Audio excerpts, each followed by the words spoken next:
If you like this video, please give a thumbs up and subscribe. Hit the bell icon to be notified of new videos. If you have rheumatoid arthritis, you may have often thought about seeking an alternative health practitioner, but have not known how to approach the matter. You may be considering alternative medicine now for your arthritis because you have been treated unsuccessfully for years by conventional medicine. Having been treated for rheumatoid arthritis over a lengthy period, your condition may be rather advanced. That is not to say that alternative medicine would be unable to treat it, but rather the treatment would be slow and steady to avoid any aggravation of your arthritis. Unfortunately, patients often expect fast results from their chosen alternative practitioner. However, this will most certainly not be the case, for years of taking prescription drugs will have more than likely left you in a debilitating condition. Treatment of rheumatoid arthritis with prescription drugs fails to treat the cause of your disease, it only treats symptoms. This results in suppression, and you spend the rest of your life with intermittent flare-ups and exacerbations of your disease with no cure ever in sight. Rheumatoid arthritis is considered to be an autoimmune disease, with an unknown cause. This diagnosis rather absolves you of all responsibility for your disease. Having received your diagnosis, you then proceed unquestioningly to commence a regime of potent drugs for your rheumatoid arthritis without doing any research on the disease yourself. Have you ever asked why your immune system has decided to attack you, rather than protect you? If you gave this some serious thought, you might decide to make some lifestyle changes to help your immune system regain its innate intelligence. You may ask what lifestyle changes you might have to make to regain your health. Basically, there really is only one chance, and that is your diet. The answer is simple: eat fresh organic fruits and vegetables, eliminate fast foods, highly processed foods, aspartame, MSG, saturated fats, refined carbohydrates, cigarettes, alcohol, diet sodas, and all other sodas. If you would prefer to keep your rheumatoid arthritis, your junk diet, and prescription drugs, then that's your choice, and you will undoubtedly pay for your choice with lifelong sickness.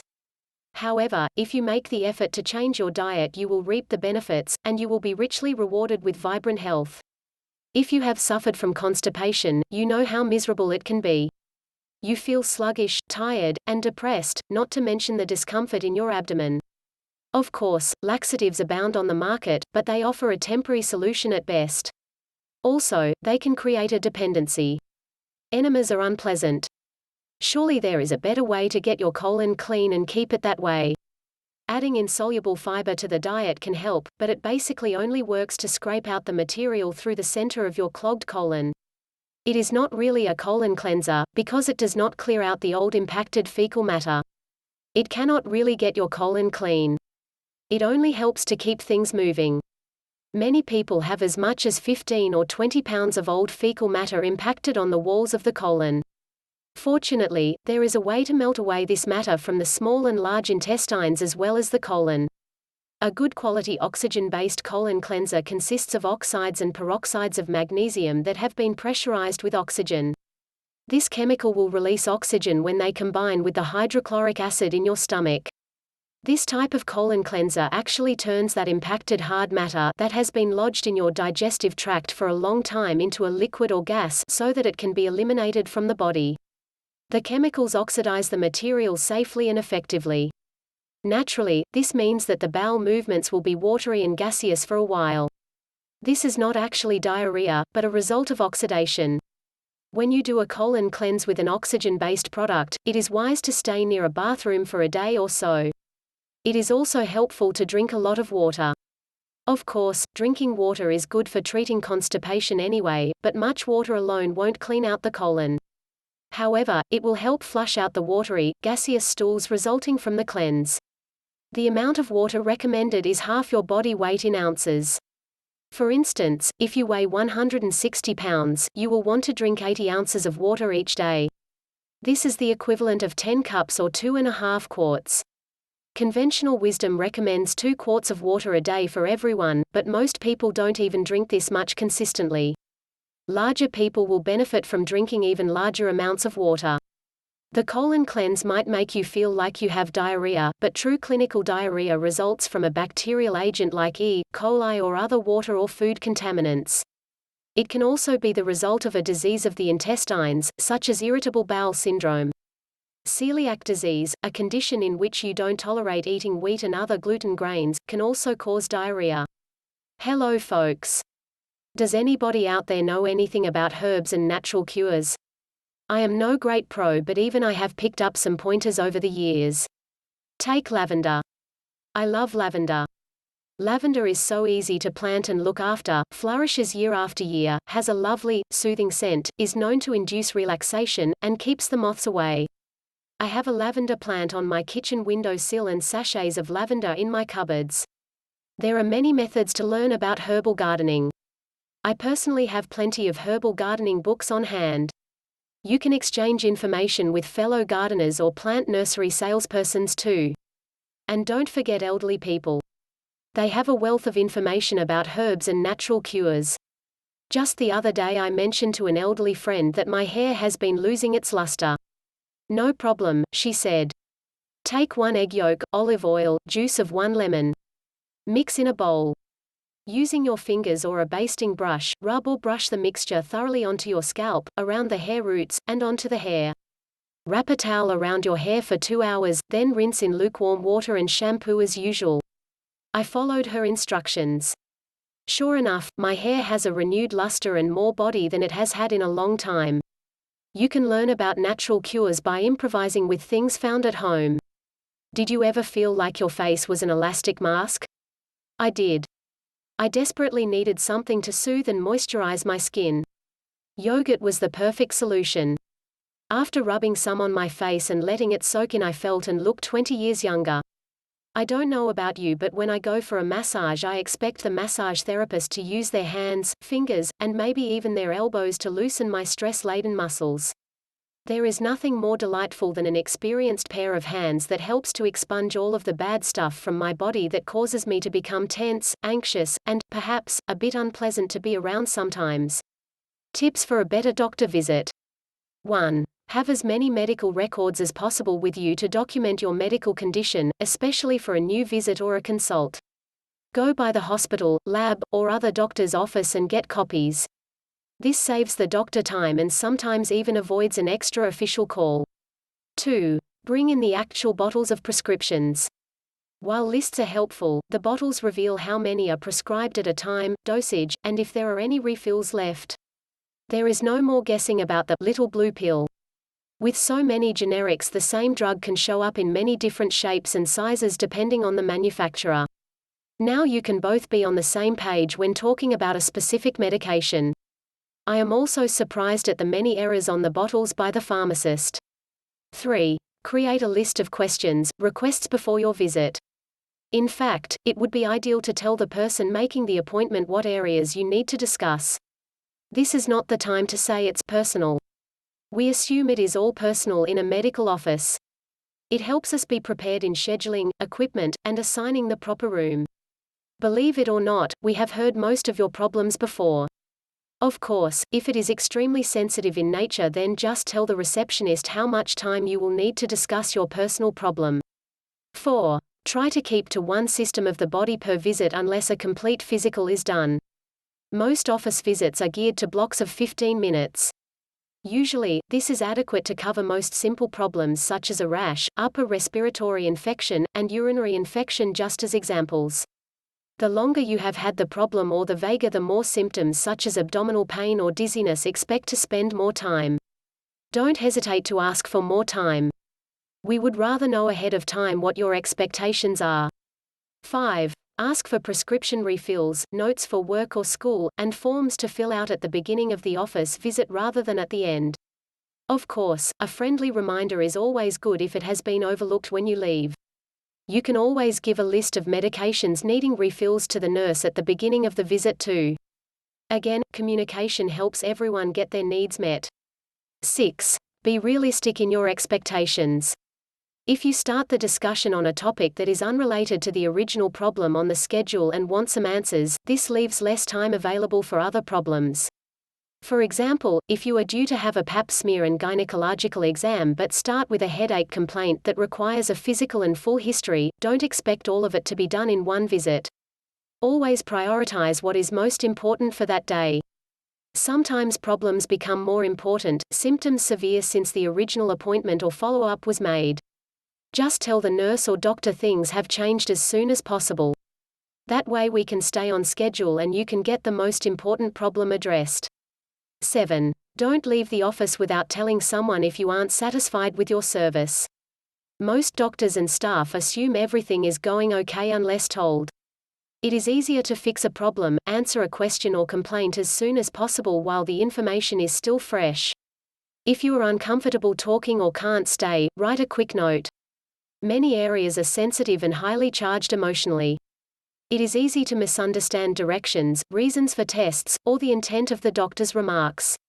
We really do care how you feel.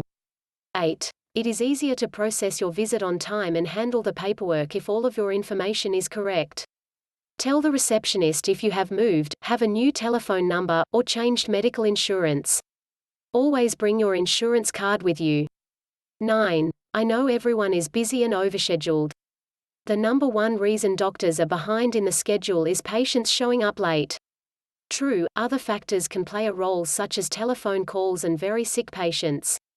Just be aware that as the day progresses the problem gets magnified.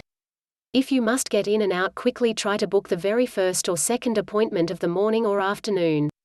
10. Be flexible. Medical officers are there to serve the patients. Sometimes bad news, a tragic accident, or a serious medical condition requires more time and attention of the staff. We can't hurry someone out who is in tears. Just be understanding that if it is you, you will get the extra time and attention needed. I still vividly remember a visit with a physical therapist for a problem that I was having with a disc in my neck. The disc was pinching a nerve which was causing pain in my neck, back, and arm. A particularly annoying area was near my shoulder above my shoulder blade. As I sat in a massage chair, the therapist used her elbow to dig right into the affected area with a force that caused some serious discomfort. But when I left that morning, the pain was almost gone. Now that was massage. Recently, I was introduced to the concept of Reiki. I was reading up on the various forms of massage therapy and, quite frequently, Reiki was listed as a therapeutic option or as part of the curriculum at a massage school. Further reading about Reiki has caused me to question references to Reiki in the same context as massage. In fact, I began to wonder why Reiki was included in references to a massage at all. And I'm not the only one. Massage is generally defined as the manipulation of the soft tissues of the body for therapeutic purposes, healing or relaxation. I would think that manipulation is the operative word here. The practice of Reiki takes a quite different approach. Like shiatsu massage, Reiki seeks to balance ki or life force energy within the body. The theory, according to ancient Oriental philosophy, is that if this energy is out of balance in the body, or is depleted, then an individual becomes susceptible to physical and emotional ailments. Practitioners of Reiki seek to channel energy into their clients in a manner that corrects imbalances and promotes healing. However, based on the prescribed methods of practicing Reiki, there is no manipulation involved. In fact, in some cases, there is not even actual touch involved in Reiki treatments.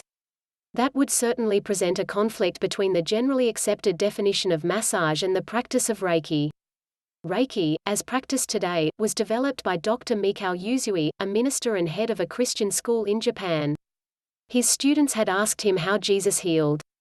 Usui did not have the answer but became fixated on discovering how Jesus had cured the ill and infirmed. I guess because he was the Son of God does not qualify as an acceptable answer. Dr. Usui spent years studying in Christian schools, Buddhist monasteries, and temples.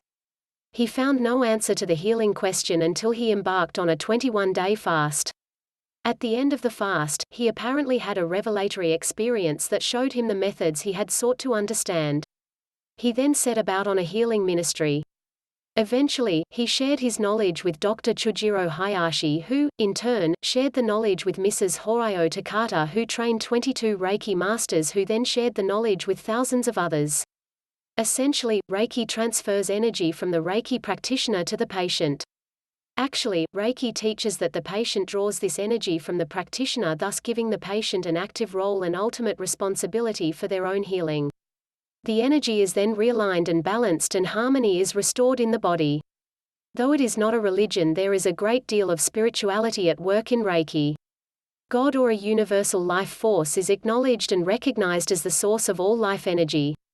Though there are specific principles involved in Reiki, the actual methods are quite similar to the laying on of hands practiced by faith healers of many religious denominations. But laying on of hands is not quite the same as the manipulation of soft tissue required to be defined as massage. There are a couple of issues here. First, massage as a standalone practice has struggled to be recognized by the medical establishment as a legitimate form of therapy and healing. Under the auspices of physical therapy, massage is readily accepted and practiced to restore muscular function and assist in the rehabilitative process. However, there is the view by many that massage therapy is somewhat of a mongrel healing application with touches of mainstream medicine, alternative medicine, holistic health, New Age cultism, sexual indulgence, and mystical fakery. The simple fact is that the manipulation of soft tissue has been proven and is accepted as a healing modality. It is the desire to include any healing avocation that involves touch, or even the proximity of hand to the body, under the heading of massage that creates confusion and causes suspicion. Scientists and doctors have dismissed Reiki as a placebo that encourages patients to feel better because they are supposed to feel better. Other questions about the motivation of practitioners are the fact that Dr. Usui, the founder of Reiki, determined that there must be an energy exchange between Reiki healer and Reiki patient to invest the patient in the healing process. This investment is monetary in most cases and is a core principle of Reiki. Another problem with Reiki being considered a form of massage is that some states require that practitioners of Reiki be licensed as massage therapists. Many Reiki practitioners dispute this categorization specifically because of the distinction between Reiki and massage as stated in the definitions presented earlier in this article. So, Reiki has a bit of a schizophrenic personality. On the one hand, courses teaching Reiki are offered in many massage schools. On the other hand, many practitioners themselves don't consider themselves massage therapists. So, far be it from me to try and settle this dispute in one article. Reiki may or may not be a truly effective form of healing. All I know is that I still have difficulty categorizing Reiki as massage. I think there may be some manipulation of the definition of massage required to justify the inclusion of Reiki.